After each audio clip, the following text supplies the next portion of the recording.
रसूल सल्लल्लाहु अलैहि वसल्लम से सवाल किया गया, हदीस पाक का मफहूम है, हुजूर इस्लाम क्या है, दीन क्या है?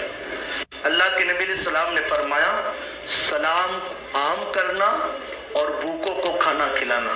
ये हदीस पाक का टुकड़ा है। इस्लाम क्या है?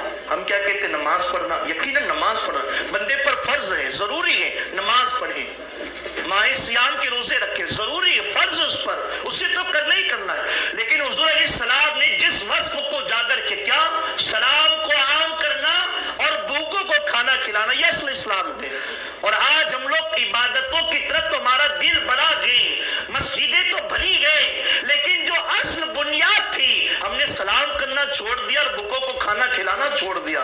इसलिए आप देखिए सूफिया की जिंदगी की तालीम, जब हम सूफियों की जिंदगी को उठाकर पढ़ते गए, जितने अल्लाह वाले गुजरे गए शुरू से लेकर अब तक, हर वली की जिंदगी में आप ये नुमाया वस्फ पाएंगे कि वली के दर पर बैठने वाला कभी भूखा नहीं होता, आने वाला कभी भूखा नहीं सोता। जब तक हयात रहे लंगर पे लंगर जारी रहे। आज उनके नाम पर उनके दीवाने लंगरों को लुटा रहेंगे, आज भी फैजान जारी वो सारी। तो ये जो भूखों को खाना खिलाना है ना, ये बहुत बड़ी नेकी है, बहुत बड़ी। कुर्बान जाए सैयदना गौसुस सकलैन अला जद्दी वाले सलाम बड़े पीर कहते गए, मैंने सारी इबादतों को उलट पुलट कर देखा, यूं कही अपनी जुबान में, मेरे गौसुल वरा ने हर इबादत को छान छान कर देखा। फरमाते गए, इबादतों में सबसे बड़ी इबादत अब्दुल कादिर ने जो पाया वो इबादत ये है कि किसी भूखे को पेट भर खाना खिला देना। सबसे बड़ी इबादत किसी भूखे को खाना खिलाना। मेरे प्यारे आका सल्लल्लाहु अलैहि वसल्लम के प्यार दीवानों, और आका अलैहिस्सलाम उस बंदे से, उस गुलाम से बड़ी मोहब्बत करते जो किसी को खाना खिलाता है। नेकियों के दफ्तर को उलट पलट करके देखा, लेकिन मैंने खाना खिलाने से बड़ी नेकी कोई नहीं देखी, क्योंकि हदीस पाक में है, जो किसी मुसलमान को या किसी भूखे को एक लुकमा खिलाता है, अल्लाह उसके और जहन्नम के दरमियान 70 साल का फासला पैदा कर देता है। अब आप मुझे बताएं, जब एक लुकमा खिलाने पर जहन्नम से 70 साल का फासला पैदा हो जाता है, तो जो पेट भर के खिलाए उसकी शान क्या होगी, और जो कई मुसलमानों को पेट भर के खिलाए उसकी शान क्या होगी, फिर जो माँ बाप के नाम से खिलाए उसकी शान क्या होगी, और फिर जो वलियों के नाम से खिलाए, नबियों के नाम से खिलाए, उनकी शान क्या होगी। अब आप बताएं, फिर वलियों के नाम से क्यों खिला रहे हैं, वलियों से इतनी मोहब्बत क्यों कर रहे हैं? जब देखो या गौस या गौस, या खाजा या खाजा, या दाता या दाता, ये सब क्यों कर रहे हो?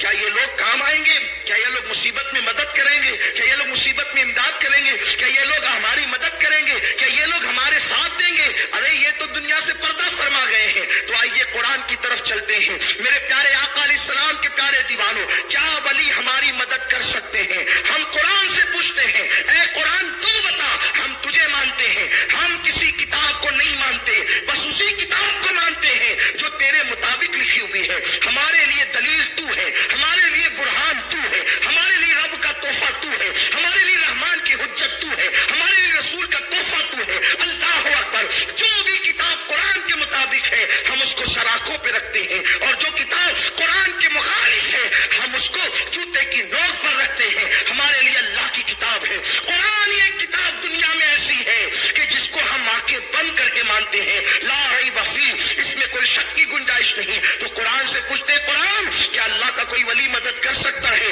तो कुरान कहता है कहां मदद कर सकता है, दुनिया में, कब्र में, हश्र में। तो कुरान का ये एजाज है, कुरान की ये शान है। कुरान से छोटा पूछो तो कुरान बड़ी बात करता है, और ऐसी बड़ी बात करता है कि सारे सवालात खत्म कर देता है। देखो मुसीबतें कितनी होती है, एक पैदाइश के वक्त की मुसीबत ये सबसे छोटी है, ये तो दाई भी दूर कर देती है। फिर दुनिया में आने की बात की मुसीबत वो थोड़ी सी बड़ी है, उसको कई एक लोग मिल करके दूर करते हैं। उसके बाद फिर दुनिया की मुसीबत से बड़ी कब्र की मुसीबत, उसको जो है अल्लाह अकबर दुनिया के इंसान दूर नहीं कर सकते।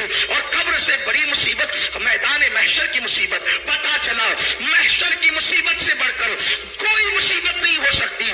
महशर की मुसीबत वो है जिसके बारे में आया है कि जनाब जिब्रील अमीन यौम यक़ूमुर रूह वल मलाइका सफ़्फ़न ला यतकल्लमून इल्ला मन अज़ीम। वो दिन कैसा दिन होगा जिस दिन जिब्रील अमीन सज्जा अल्लाहु अकबर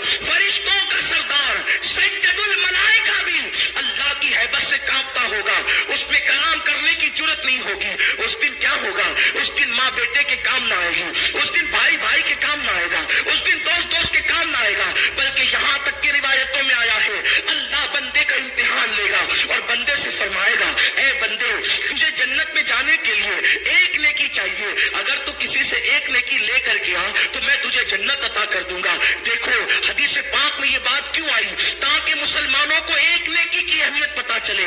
यहाँ पर नेकी करना कितना आसान है, लेकिन फिर भी मुसलमान नेकी नहीं करता, मुसलमान नेकी से दूर हो चुका है। अल्लाह अकबर, मोबाइल लेके बैठेगा तो घंटों उसमें पास कर देगा, दोस्तों के पास बैठेगा तो घंटों उसमें पास कर देगा, बाजार जाएगा तो घंटों उसमें पास कर देगा। टाइम पास करने वालों, हदीस पाक मैदान महशर की इसलिए दुनिया में बता दी गई है ताकि तुम्हें नेकी की अहमियत पता चले।